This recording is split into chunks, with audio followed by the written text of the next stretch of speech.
जय। बोलो श्री सतगुरु महाराज की जय। धाम के धनी की जय। बंदो सतगुरु चरण को करूं सो प्रेम प्रणाम। अशुभ हरण मंगल करण धनी श्री देव चंद्र जी नाम। श्री प्राणनाथ निज मूल पति श्री में राज सुनाम।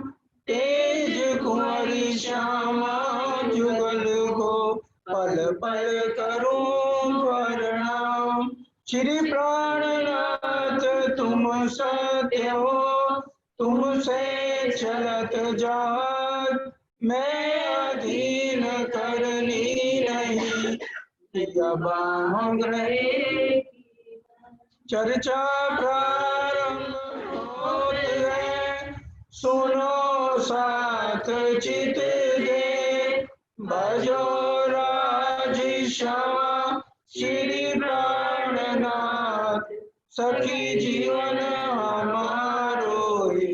श्री महामती के साथ जी बया चर्चा का वखत। अब तुम सुनियो चित दे। लाल आगे आए बैठे इन तखत।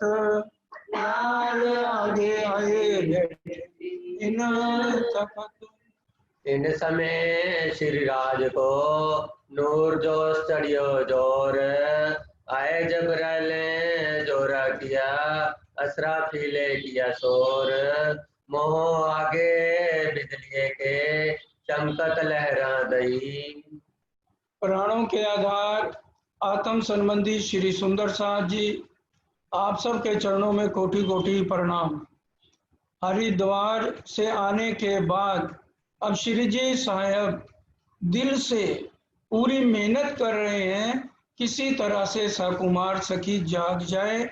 और उसके लिए आशाजीत वकील भी आया। जब उसने देखा कि भी इनको तो हिंदी में ये है प्रश्न उत्तर भी इन्होंने हिंदी में दिए हैं, तो आशाजीत कहने लगा कि भी देखो बहुत शरीयत का चल रहा है, इस समय राज चल रहा है। औरंगजेब हिंदुओं का सुबह अगर देख लेता है मुख तो उनका सिर कलाम कर देता है। तो वो डर गया तो उसने छोड़ दिया इनको। शिरजी साहब ने उसको छोड़ दिया। अब इसके बाद शिरजी साहब सोचने लगे अब औरंगजेब के और कौन करीब है। शेख सलेमान को आगे भी मिले थे, फिर शेख सलेमान के पास दोबारा गए। उसने कहा भाई मेरे को सोना बनाना सिखा दो और मेरे को लिख के दे दो। शिरजी साहब ने लिख भी दिया लालदास जी ने। फिर भी वो उसके दिल में डर आ गया कि कहीं मेरे ऊपर बात ना आ जाए, तो उसने भी मना कर दिया। कहता है भाई अगर उनको मिलना है तो भेष बदलना पड़ेगा। अब यहाँ पर आकर के शिरजी साहब जो हैं गोवर्धन सेठ जो कि अब्बासी बंदरगाह से आए थे और लालदास जी को कहा आप दोनों मस्जिद में जाओ और देखो कि कुरान में क्या लिखा है, हमारी कोई बात लिखी है या नहीं लिखी। दोनों चले जाते हैं। लालदास जी का तो ईमान बहुत पक्का है, ईमान तो गोवर्धन दास जी का भी बड़ा पक्का है, लेकिन कुरान से डर गए कि हमें ये मरवा ना दे। तो फिर कहने लगे लालदास जी को हम जाके गोलमोल बात कह देंगे। अब लालदास जी को कहाँ ये बात मंजूर थी, वो तो मर मिटने वालों में से थे। अब देखा कि जब लालदास जी ये बात नहीं मान रहे तो गोवर्धन जी फटाफट जल्दी जल्दी आके कहने लगे साहब बस पूछो मत, कुरान में सारी बातें हमारी लिखी हुई। और फिर इतनी देर में लालदास जी भी पहुंच गए। तो वो कहने लगे ऐसा है साहब जब तक हम इस चटाई पे बैठे हैं तब तक तो आप हमारे प्राणनाथ हो, जब यहाँ से उठ के चले जाते हैं तो हमारा ईमान गिर जाता है। अब श्री जी साहब को इस समय इतना जोश आया, जबराइल असराफील ने पूरा जोर लगा दिया उनके ऊपर। अब क्या कहने लगे, सबको कारखाना कागज का सौंपिया लालदास, क्योंकि वो सारे निशान बताता था, तो कहने लगा कारखाना तुम संभालो। शिरजी साहब ने गुस्से में कहा उदयपुर को जाब ही भीम मुकंद मोमन खास। भीम और मुकंद जी को कहा आप जो है उदयपुर जाओ। गोवर्धन भट्ट को क्या सूरत जाओ तुम, वहां जाके सुंदर साथ की संभाल करो सुंदर साथ। और अब हम अनूप शहर जाते हैं, ये धामधनी का हुक्म है। रात को उठ ले चले अनूप शहर के ठाम। और फिर उठी होती है, जैसे ऊंट आगे होता है, तो उसमें लालदास जी, उनकी पत्नी, मानिक भाई और श्रीजी साहब जाते हैं। तो रास्ते में इतना जोर आ गया जबराइल असराफील का कि अभी श्रीजी कहीं तने ना छोड़ दे। तो एकदम जो है राजी ने यहाँ पर फिर दोबारा दर्शन दिए। चौपाई में भी कह रहे हैं, इन समय शरीर को बड़ी भई कसोट, डर के लाल बाई रोई ले धनी की ओर। और मानिक भाई ने उनको रास्ते में दवाई भी दी। लूज मोशन आते ही जा रहे हैं, आते ही जा रहे हैं, आंखें भी फिरने लगी। तब आप दिलासा करी, जिनको डरो तुम, डरने की कोई बात नहीं है, फिरी ना मेरी सूरत, तब तुम्हें खबर करूं हुक्म। अगर मेरी नजर फिरेगी तो मैं तुम्हें सबको हुक्म कर दूंगा, बता दूंगा। अब यहाँ तोरेत किताब में उत्तरी सनंदे 30, अंजीर जंबूर तुरेत, उसको कहा गया रास प्रकाश और कलश। सुंदर साजी सनंद के अंदर 42 प्रकरण हैं। 12 प्रकरण कलश हिंदुस्तानी के दोबारा कहे गए हैं, जिनमें महामती की छाप है। और जो 30 प्रकरण उतरे हैं उनमें महामती की छाप नहीं है। उसमें धामधनी खुद बोल रहे हैं, क्योंकि कुरान का सारा खुलासा सनंद के अंदर है। क्योंकि श्री जी साहब का आदेश है, सिर्फ पूजा होनी है तो कुलजम स्वरूप की होनी है, जितने भी हैं बाकी शास्त्र हैं और सपने की बुद्धि के ग्रंथ हैं।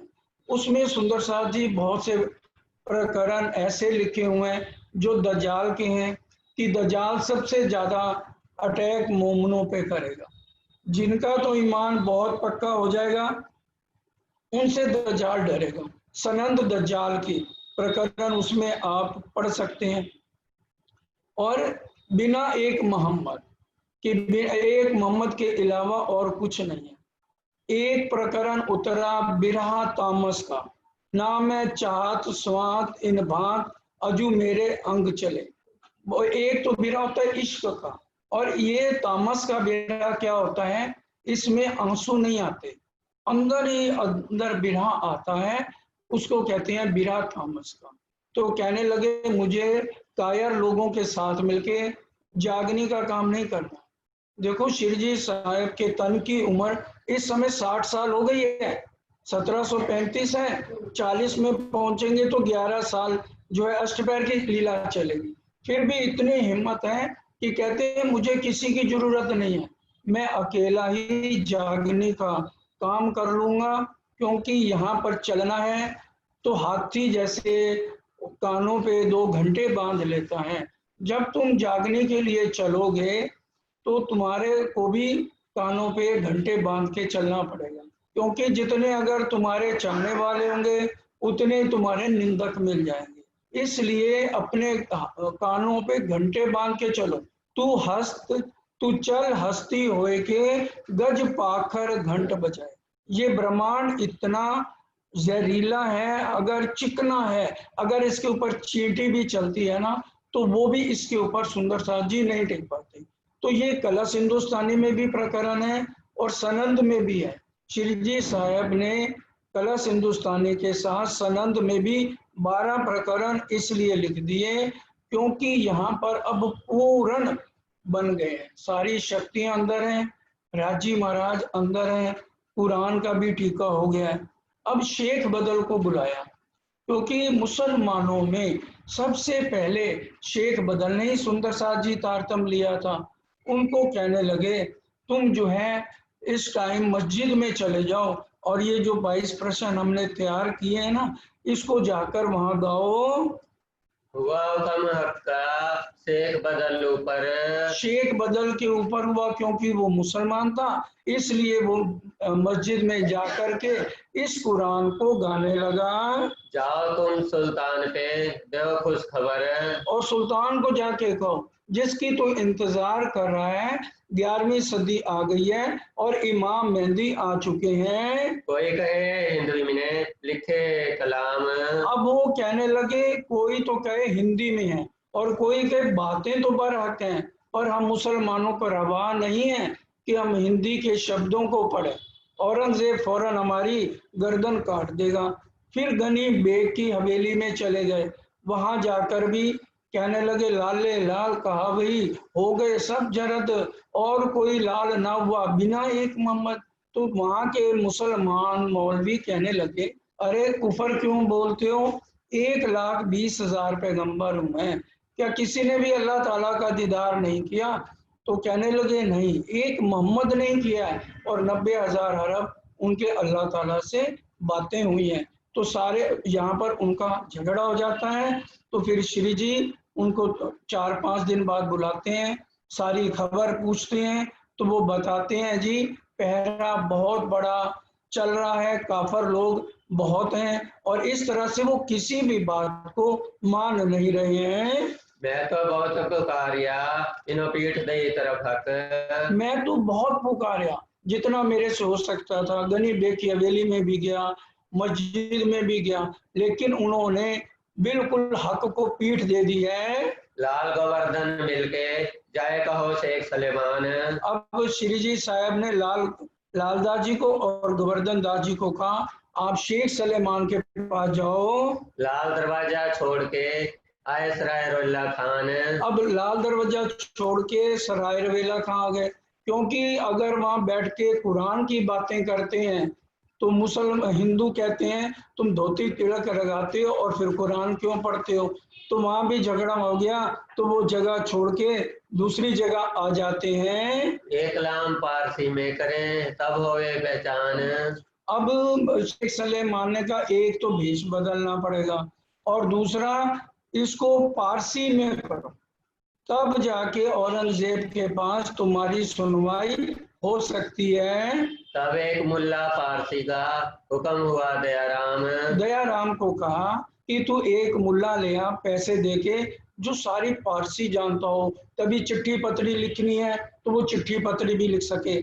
इसलिए फिर वो दयाराम कायम मुल्ला को ले आए। परम धाम की आत्म थी, लेकिन उसने अभी तो श्री जी ने पैसे पे ही रखा था कि भी हमारा काम होना चाहिए। फिर धीरे धीरे उसको ईमान पक्का हो जाता है और 12 मोमनों में ये कायम मुल्ला भी थे। राखा चाकर दे महीना वास्ते लिखने काम। और महीने का चाकर तनख्वाह फिक्स कर दी गई और उसमें शेख जी मीरा जी का किस्सा लिखा गया। उसमें क्या था कि औरंगजेब ने जब ये सुना दरबार में कि मीरा है तो हिंदू, लेकिन भजन इतने दर्द भरे बोलती है और रात को कृष्ण कन्हैया को रिझाने के लिए 10 बजे शुरू होती है तो 4 बजे तक उसका नृत्य ही बंद नहीं होता। तो इस तरह से उसने फिर क्या किया, वजीर ने बीरबल ने कहा, जी अगर जाना है उनके भजन सुनने के लिए तो आपको भेष बदलना पड़ेगा, हिंदुओं वाले भेष करोगे तब जा सकते हो, मुसलमान जाना, क्योंकि ये बहुत पुरानी बात है, उस समय कट्टरपंथी बहुत थी। तो औरंगजेब भेष बदल के जा करके मीरा के भजन सुनता है और सारी रात बैठा रहता है।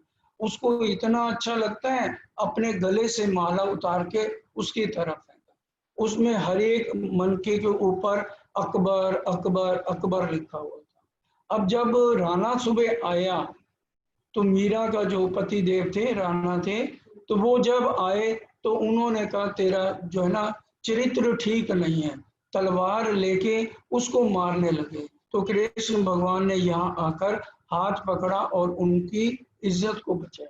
सुंदर साथ जी, जब हम अपने आप को समर्पित कर देते हैं, ये तो देखो आगू आशिक ऐसे कहे जो माया थे उत्पन्न, कोट बेर मशूक पर वार डारत अपना तन। आप देखो मीरा हो गई और उसके बाद लैला मजनू हो गए। तो ये क्या है, अब लैला को मार पड़ती थी तो दर्द होता था उसको, मजनू को उसकी पीठ लाल हो जाती थी। ये जो है ये इश्क हफ्सी, ये इश्क नफसी है। सुंदर साथ जी, इस तरह से अब ये सारी चिट्ठियां बना के मीरा जी का और अकबर का, सब ये जितने भी खास लोग थे उनके पास ये चिट्ठियां भेजी गई। एक सौदागर सूरत का रहे चांदनी चौक में। अब लेकिन उसके ऊपर जितने भी उनके अगुए थे, पीए थे, सुप्रीम कोर्ट का जज था, उस्ताद थे, किसी के ऊपर कोई असर नहीं हुआ। सौदागर एक सूरत का सौदागर था, उसने कहा लाल दाजी को मेरे पास दज्जाल नामा है। तो शिवजी साहब ने कहा ले आओ कि दज्जाल को कैसे काबू किया जाता है। तो लाल दाजी जाते रहे लेकिन वो मुकर गया, कहता है कि भी मैं दज्जाल नामा मेरे पास नहीं है। अगर कहो तो तफसीर हुसैनी में दे सकता हूँ, उसमें भी कुरान की बहुत सारी बातें लिखी। तो शिरजी साहब ने कहा अच्छा भाई तू ले आ जाके, अगर वो देता है तो। वहां पर भी लगातार परेशान रहे लेकिन तफसीर हुसैनी उसने नहीं दी। फिर दयाराम ने कहा शिरजी साहब अगर आप हुक्म करें तो मैं ले आता हूँ तफसीर हुसैनी। तो उन्होंने कहा तू फर्क जल्दी से जाओ। अब दयाराम ने उनकी दुकान के साथ ही बहुत बड़े मौलवी की दुकान, तो इन्होंने अपने किसी झूठी चिट्ठी लिखी कि भी मेरे को एक तफसीर हुसैनी दे दो, और अनजान बन के कहने लगे ये हमारे ग्राहक हैं तो इनको तफसीर हुसैनी चाहिए, आप ये चिट्ठी पढ़ लो। उर्दू में लिखी थी अपने हाथ से, तो उन्होंने फौरन तफसीर हुसैनी दे दी। तो दयाराम जी उस तफसीर हुसैनी को लेके श्री जी के पास आ जाते हैं। प्रथम इन्ना जुलना सूरत इन पड़ी जामे तीन तकरार। अब उसने कायम मुल्ला ने जब तफसीर हुसैन रखी, सनंदी भी उतर चुकी हैं, श्रीजी साहब ने कहा तफसीर हुसैनी और सनंद का आपस में मिलान करो कि ये दोनों एक ही बातें हैं। तो उसमें क्या लिखा था, प्रथम इन्ना इंजुलना सूरत मेराजुल, इस तरह से लिखा था कि वो परवरदिगार ने यहाँ पर 3 ब्रह्मांड बनाए, हूद नबी का घर, नूह नबी का घर, और इस तरह से ये कलयुग में ये ब्रह्मांड बना। तो इस तरह से 3 ब्रह्मांड का वर्णन उसमें आया। और हौज कोसर का वर्णन है, जमुना जी का बहुत सुंदर वर्णन है कि हीरे मोतियों से जड़ा हुआ जो है जमुना जी है। क्या बयां करूं श्री जमुना जी की धारा, हीरे मनियों रत्नों से जड़ा किनारा। पूरा श्री जी साहब के आंसू आ गए और ऐसा उनको चोट लगी। हौज कोसर का वर्णन है, जमुना जी का वर्णन है, पुखराज पहाड़ से मूल कुंड से होते हुए 18 लाख कोस दूरी करके हौज कोसर में मिलती है। तो बड़े खुश हो गए लेकिन 3 दिन अपनी सेज से उठ नहीं सके। सातें सारी खुली जो लिखी परवरदिगार। जो परवरदिगार ने अपने मोमनों के लिए सारी बातें लिखी हुई थी, वो सारे भेद इससे तफसीर हुसैनी और सनंद को लेकर के खुल गए। हम ही थे ब्रिजरास में हम तीसरे आए एक। अब उसमें लिखा हुआ था कि हम ही थे ब्रिजरास में, तफसीर हुसैनी में, तो हम तीसरे आए। राजी मरा हमारी चाहनाएं पूरी नहीं हुई तो धाम धनी ये तीसरा ब्रह्मांड हमारे लिए बनाया है। इन्ना अतेना सूरत पढ़ी मुल्ला ने जब। इन्ना अतेना सूरत, जब मौलवी ने कायम मुल्ला ने इस आयत को पढ़ा तो जमुना ताल पाल की हकीकत पाई तब। परम धाम का सारा वर्णन, जमुना जी, हौज कोसर, पाल, सारा वर्णन आ गया कि हम कैसे हौज कोसर में जाते हैं, कैसे ताल पर झीलना करते हैं, कैसे टापू महल का है, सारा वर्णन उन तफसीर हुसैनी में लिखा हुआ था। जब चोट लगी श्री राज को आया ऐसा हाल। अब चोट लगी दिल को, घायल हो गए। हम तो घायल नहीं होते इतनी चर्चा सुनने के बाद, तो भी घाव ना लगे रे कलेजे, तो भी घाव ना लगे। फिर भी हमें चोट नहीं लगती कि इतनी गवाहियां हैं और तुम इस ब्रह्मांड के नहीं हो। जीव भाव से ऊपर उठो और अपने एक प्राणनाथ की पहचान करो। साथ आगे बैठ के चर्चा करी बनाए। अब साथ आगे बैठ के सारी चर्चा करने लगे, पूरी वर्णन सारा कर दिया। यहाँ पर दुनिया में मुकंद जी उद्धव के सब शाम।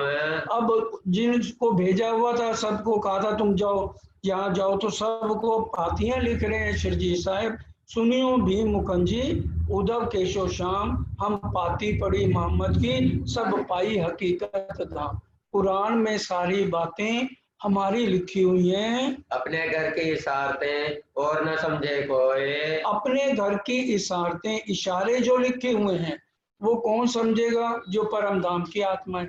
मानो मंदिर में 20 जने बैठे हुए हैं सत्संग में, एक भाई ने अपनी बीवी को घर में कहा चर्चा खत्म हो जाएगी तो मैं ऐसे इशारा करूंगा, तो उठ के बाहर आ जा, फिर हम काम करने जाएंगे जो करने।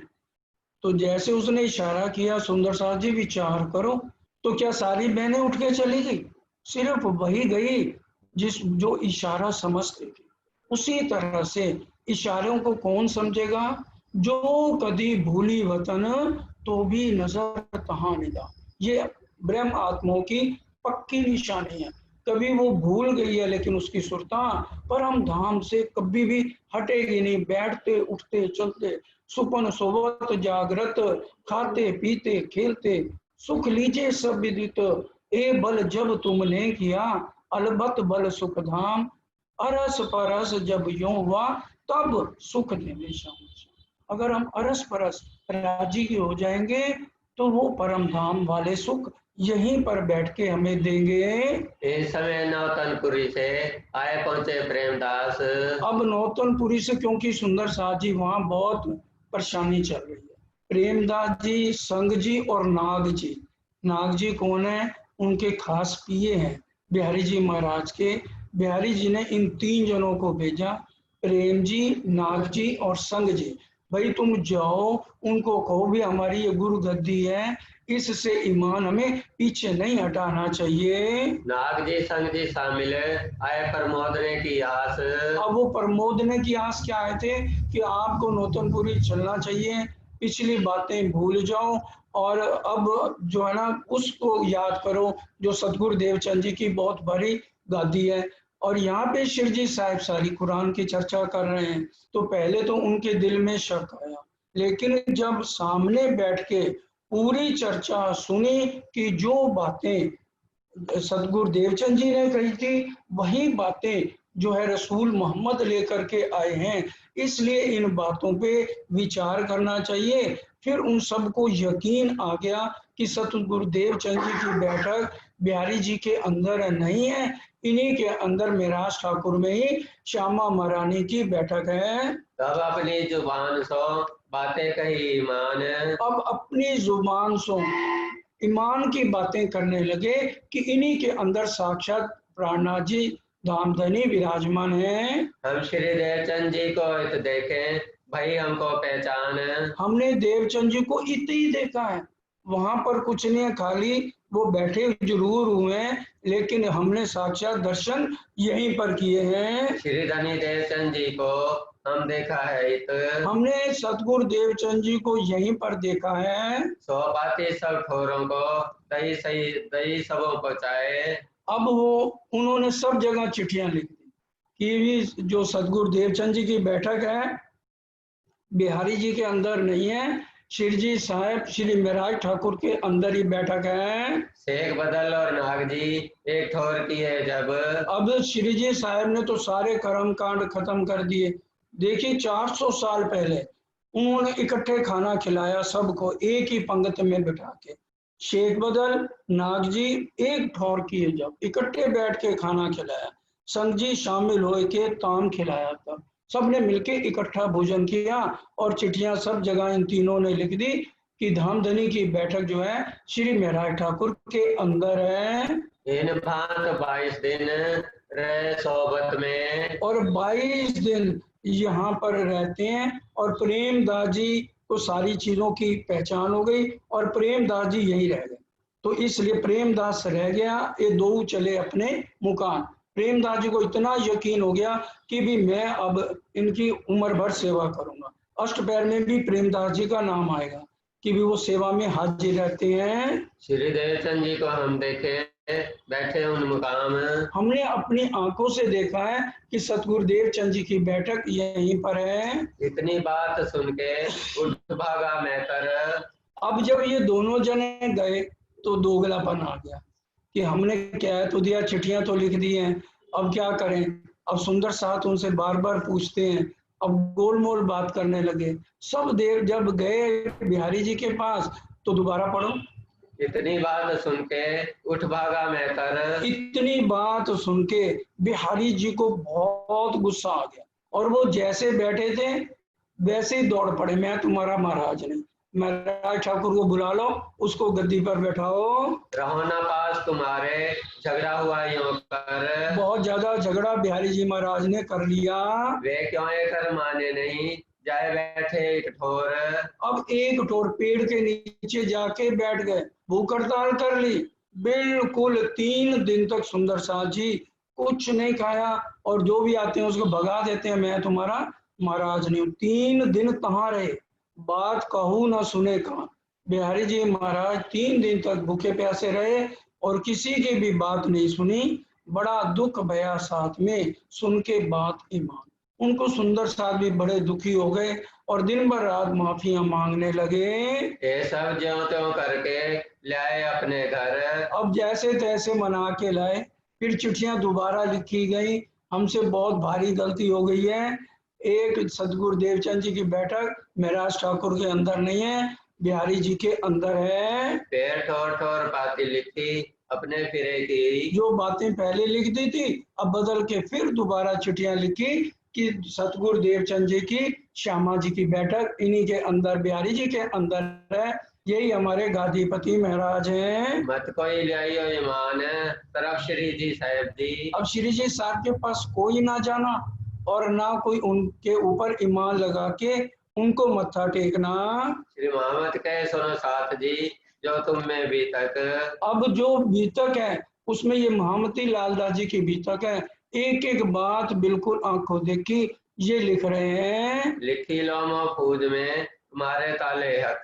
पहले ही लिख दिया कुरान में भी लो महफूज में कि मोमनों के ताले हक लिखा है, ऊपर तले अरश ना किया, अरश किया मोमन कलू, कि मोमनों के अंदर ही मेरी बैठक होगी। 14 लोग भी आ जाएं तो भी इन मुसाफ के मायने मेहंदी बिना न होए, साहेब ने ऐसा लिखा और क्यों कर सके कोई। तो ये बातें सारी कुरान में भी लिखी थी।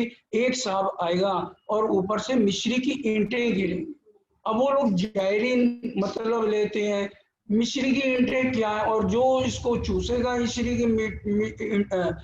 की ईंटों को वो भवसागर से उसका जी पार हो जाएगा। तो मिश्री की ईंटें ये कुलजम बानी, तो वो जहरी बातों को लेते हैं। रोहिला खान की सराय में बैठ किया विचार। अब रोहिला खां की सराय में बैठ के विचार करते हैं, हमको अब क्या करना, हुक्म परवरदिगार। अब सुंदर साथ से सलाह के बिना कोई भी काम शिरजी साहब अकेले नहीं करते हैं। देखिए लिखा ना, हमको अब क्या करना। सुंदर साथ को बैठाकर विचार विमर्श कर रहे हैं कि किस तरह से औरंगजेब जो परम धाम की साकुमार बाई की आत्म है, इसको कैसे जगाया जाए। घरों रजवी खान के फिरे दिन 10-20। रजवी खां के घर में लगातार 10-20 दिन घूमते रहिए। रजवी खां औरंगजेब का खास दीवान था, लेकिन उसके ऊपर कोई असर नहीं। शरीयत के कट्टर लोग हैं और हर एक को अपनी कुर्सी प्यारी है कि अगर यहाँ पर फकीर का राज हो गया तो हमारी सबकी कुर्सियां चली जाएंगी। शेख निजाम के घरों फिरत रहे मासेक। और शेख निजाम के घर भी 1 महीना फिरते रहे। करी सोबत सागर मलसों घरों गए 10 बेर। और सागर मल से भी शिरजी साहब ने इनको भेजा। वो एक पांव पे खड़े हैं सुंदर साथ। अब सबके ईमान पक्के हो गए और फिर वो उसके सागर मल के घर भी जाते हैं, लेकिन फिर भी किसी के ऊपर कोई असर नहीं हो रहा। दिन रात मेहनत कर रहे हैं कि ये साकुंडल और साकुमार आ जाए तो खेल खत्म हो जाए। तभी वाणी में लिखा है, ए दिन किने ना किया मुकर्रर, ताए पहचानो जिन दई खबर। हमें ये नहीं सोचना कब महाप्रलय होनी है। हमने अपनी जागने के लिए कितना सूत खाता है, हमने क्या 1.25 सेर सूत काट लिया है। हर पल के हम धनी में लगे हैं। महाप्रलय की चिंता क्यों करते हो, वो राज्य के हाथ है। और साकुमार की जागनी भी धामधनी के हाथ है। किसको ये शोभा देनी है? पर इनकी सोबत से गए बख्तावर के घर, फिर बख्तावर के घर भी जाते हैं। यो और कई जगह फिरे घर घर कहने को। अब ये क्यों बातें बता रहे हैं कि देखिए कितनी मेहनत शिरजी साहब कर रहे हैं और कितने जो 12 मोमिन गए हैं औरंगजेब के पास और वो सारे मिलके कितनी मेहनत चल रही है। इस वास्ते पैगाम को पहुंचाना जरूर। ये पैगाम को फर्ज अपना ऊपर है, हमने ये पैगाम जरूर पहुंचाना है। नलवा लिख पहुंचाइए कभी सुने मजबूर। अब ये नलवे लिखे तब ये सुनेंगे। पास रोहिला खान के रहे मास 4। फिर रोहिला खान के पास आगे पेड़ के नीचे 4 महीने वहां रहते हैं। चांदनी चौक में आए के करने लगे विचार। फिर चांदनी चौक आकर के विचार करते हैं। तभी तो दज्जाल ने गुलबा किया तिजोर। अब दज्जाल तो जहाँ जाते हैं हिंदू के पास जाए वो चर्चा नहीं करने देते, मुसलमानों के पास जाते हैं तो वो चर्चा नहीं करने देते हैं। काहू रहने ना देवी बहुत करने लगा शोर। देखो साफ लिखे ना, कोई रहने ना देवी, सब शोर करने लगे तुम यहाँ से जाओ। बैठे एकांत एक ठोर पांच किए समार। अब एकांत में बैठ गए और 5 नलवे तैयार किए। नलवे 5 बनाए के हाजिर किए तैयार। और नलवे 5 बनाए गए। औरंगजेब के जो खास खास लोग थे उनके लिए चिट्ठियां, नलवा कहते हैं चिट्ठियां, 5 जनों के लिए लिखी गई। हकीकत क़यामत की और पहचान इमाम। हकीकत क़यामत की, क़यामत कहते हैं कायमी के दिन को, और इमाम मेहंदी के आने की सारी बातें लिखी गई हैं उसमें। हजरत ईसा आया हकीकत दीन इस्लाम। हजरत ईसा किसे कहा गया? श्यामा महारानी को। कुरान में जो है उर्दू के शब्द रूह अल्लाह या हजरत ईसा लिखा गया है तो वो समझो श्यामा महारानी के लिए ही कहा गया है। असराफील जबराइल उतरे अरस से। ये सारी बातें उन नलुए में लिख रहे हैं 7 निशान क़यामत के। असराफील जबराइल भी अरश अजीम से उतर आए हैं। और लड़ाई दज्जाल की सब लिखी उनमें। और लड़ाई दज्जाल से कैसे हुई है वो भी सारी बातें लिख दी गई। अजूज मजूज जाहिर उगासुर मगरब। अजूज मजूज किसे कहते हैं? नूह नबी के पोते हैं। और इसको कहा गया दिन रात। अष्टधात की दीवार हमारा शरीर है सुंदर सा जी। दिन रात सुबह से होते ही जो अजूज है वो कहा गया 100 गज का, मजूज कहा गया 1 गज का। सुबह शुरू होती है, उगया सूरज वेख के लेत अंधेरी के, सारे फटाफट ये काम हो जाए वो हो जाए। मन जो है ना बहुत चंचल है, 100 जगह दौड़ाएगा अपने मन को। मन इतना तेज है इसलिए उसको अजूज को 100 गज का कहा है। और अष्टधात की दीवार हमारा शरीर है। दिन रात सुबह से लेकर रात तक हम अपनी चाहनों में ये भी कर लूं, ये भी कर लूं, ये भी कर लूं, इस तरह से ये पूरा दिन बीतता है। और रात को एक तरफ लुढ़क के आदमी सो जाता है, इसलिए उसको 1 गज का मजूज कहा गया। फिर का उगा सूरज मगरब, ये भजन भी बोला जाता था। मगरब से उगया है सूरज, इमाम मेहंदी आए हुए हैं। कि भी जो सूरज है अब पूर्व की बजाय पश्चिम से उगेगा। पहले मुसलमानों में आए थे, अब वो हिंदुओं में आकर के जाहिर होंगे। तभी सनंद में भी कहा गया कि कुरान ने अपना घूंघट निकाला है, इमाम मेहंदी आएंगे तो मेरा घूंघट उठाएंगे। क्या मतलब कि भी ये बातें तभी सारी जाहिर होंगी जब इमाम मेहंदी, और हिंदी में हम क्या कहते हैं, महामती प्राण नाची, और उसको कहा गया इमाम मेहंदी। सनंद की अंतिम चौपाई पढ़ोगे उसमें भी ये लिखा है, मेहंदी हद्दा कर दई घर इमाम दिखाएगा। हर एक बात का विस्तार से वाणी के अंदर वर्णन है सुंदर साथ जी। दाबा हुई जाहिर ये सब लिखे सबब। अब दाबा हुई क्या कि भाई आदमी का शरीर तो ऐसा होगा, शक्ल तो इंसान की होगी लेकिन छाती शेर की होगी, आंखें सुअर की होंगी, और सिर पे पहाड़ी बैल के सींग होंगे, और पीठ गीदड़ की होगी। क्या मतलब है इसका कि छाती शेर की। हर समय जब ये इमाम मेहंदी आएंगे उस समय हम हर एक के साथ लड़ने को तैयार, जैसे शेर होता ना भूखा, इसी तरह से हमारा सबका स्वभाव बन जाएगा। वाणी पढ़ना तो दूर, फितरत ही बन जाएगी जानवर की तरह। और सिर पे पहाड़ी बैल के सींग होंगे। क्या मतलब, अगर पहाड़ी बैल होता है और उसको अगर कोई नहीं मिलता ना तो झाड़ी में जाके अपने सींग मारता रहता है। और आंखें सुअर की हैं। क्या मतलब, वैश्यवृत्ति हो जाएगी कि भी सामने अगर उसको पता लगे ना ये मेरी बेटी नहीं है, हर एक लड़की के ऊपर उसकी बुरी नजर। ये आंखें सुअर की और गर्दन मुर्गे की। आज देख लो बच्चे क्या झुक के प्रणाम करते हैं। पहले क्या रिवाज था, बच्चे माँ बाप बड़ा कोई आ जाए उसकी चरण पादुकों में प्रणाम करना है झुक के। आज तो हाथ भी यूं नहीं करेंगे, हाय हेलो बाय। आज तो ये रिवाज चल गया है। तो इसलिए कह दिया कि अजूज मजूज दिन रात आदमी को खाएंगे। और सूरज हिंदुओं के अंदर आएगा पार ब्रह्म, और दांत तलरत जानवर, गर्दन मुर्गे की हो जाएगी। और फिर क्या है, पहाड़ी बैल की गले में एक नस होती है तो वो सीधा ही चलता है। दीवार अगर तुम उससे चोट बचा लोगे ना तभी तुम सामने वाले को जीत सकते हो। इस तरह से और जो है वो ऊंचा लग आसमान से होगा। काना घोड़ा कहा गया, अजय झील की एक आंख कही गई कि भी वो बातूनी अर्थ को नहीं पहचानेंगे। तो हर एक समय बस जाहिरी बातों को लेंगे। अब मुसलमानों से हम पूछें, क्या भाई मिस्री की ईंटें ऊपर से गिर सकती हैं?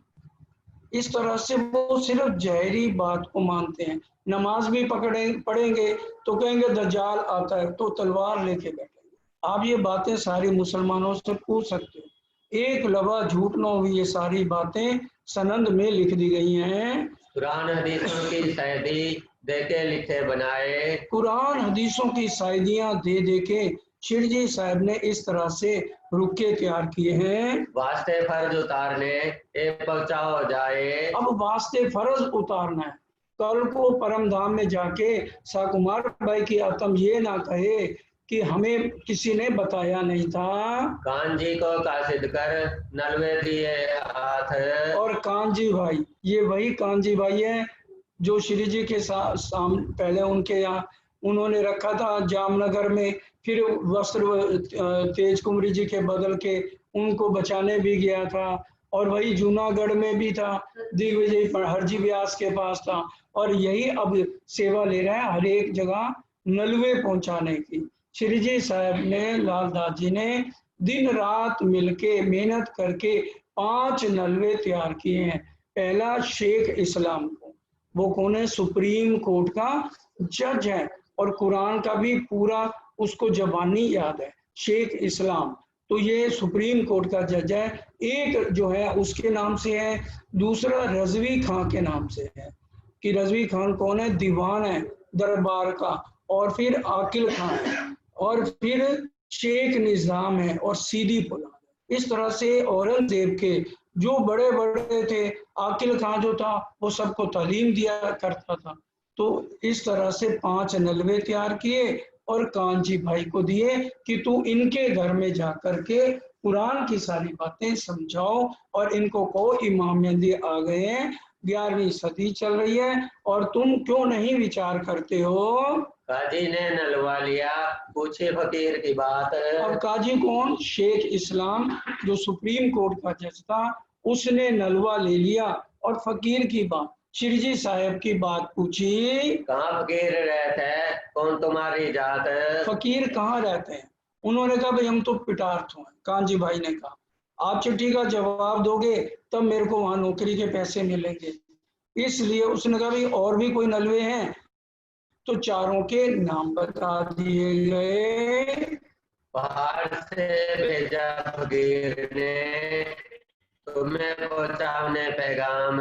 पहाड़ से फकीर ने भेजा है कि तुम्हें पैगाम के लिए नाम। फिर 4 नलवे की बात सबको बताई गई। कांजी वहां से चले, द्वार आया शेख निजाम। ये शेख निजाम जो उसका था उसके घर कांजी भाई आते हैं। सैयद मोहम्मद इब्न इस्लाम बैठा गो से एक तीर। अब शिरजी साहब ने अपने साइन किया कि भाई और मुसलमानों को भेजने हैं सैयद मोहम्मद इब्न इस्लाम, ये नीचे अपने दस्तखत करके ये चिट्ठियां क्या रुक के तैयार किए गए थे। गया आकिल खान के यहाँ उनकी अहंकार। अब आकिल खां तो अपने आप को बहुत अहंकार में था, तो इसको लानत वक़्त आखिरत में लगेगी, उसने रुका ही नहीं लिया है। फेर दिया नलवे को लिखी लानत दिन। फिर लानत लिखी है कि उसने रुक्का फेर दिया है। फिर रजवी खान के गए, फिर उसके हाथ में रुक्का दिया है। कांजी भाई ने क्या पहुंचाए 4 पैगाम, रहा एक सीधी पोलाद का जातों तिस्टाम। सीधी पोलाद थानेदार था, मारने का सबको, हंटर से काम करता था। उसने कभी किसी की पिटाई करानी है तो फिर तो बताओ, मेरा ये काजियों वाला काम तो है नहीं। और फिर भी उसने रुका रख लिया और कहा भाई जब इकट्ठे सारे होंगे ना फिर हम इसका जवाब देंगे, ये एक के बस का काम नहीं। सुंदर साथ जी, समय पूरा होता है, अब सूक्ष्म में चितवन करेंगे। हाँ जी, कोई दोहराओ।